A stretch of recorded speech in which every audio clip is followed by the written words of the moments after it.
Bonjour et bienvenue dans ce chapitre des séries. Il peut arriver que si on veut calculer l'intégrale d'une fonction, eh bien qu'il n'existe aucune technique ou bien méthode pour calculer l'intégrale de cette fonction-là. Alors, ce qu'on va faire, on va utiliser les séries pour transformer notre fonction en une autre fonction qui va ressembler énormément à la fonction qu'on cherche à intégrer. Et la nouvelle fonction, elle va être plus simple à intégrer. On va intégrer cette fonction-là à la place.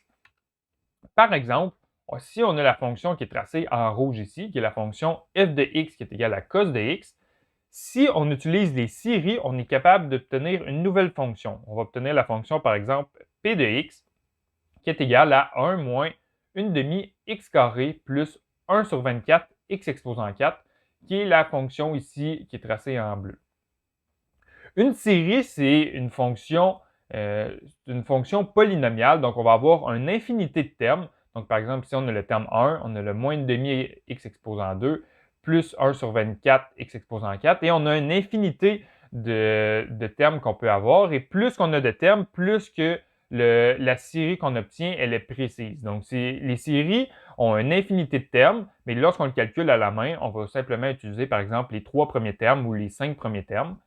Et cette nouvelle fonction-là, elle ressemble énormément à la fonction cos de x dans un certain intervalle. Par exemple, ici, dans l'intervalle moins 2 et 2, la marge d'erreur entre nos deux fonctions elle est très mince. Donc, si on a des calculs à effectuer sur notre fonction cos de x, et nos calculs qu'on effectue sont situés entre moins 2 et 2, on peut utiliser à la place la série ici p de x.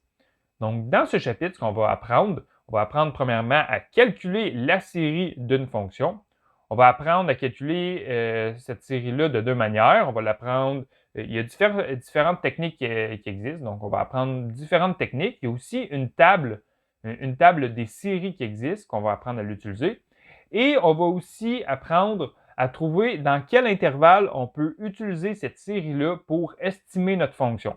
Donc, par exemple, ici, c'est entre moins 2 et 2, et on l'a découvert on l'a estimé de façon algébrique, bien, il existe des méthodes pour trouver l'intervalle de convergence à laquelle la marge d'erreur elle est suffisamment petite pour utiliser l'autre fonction pour estimer des calculs sur notre fonction principale. Donc, je vous souhaite un bon chapitre.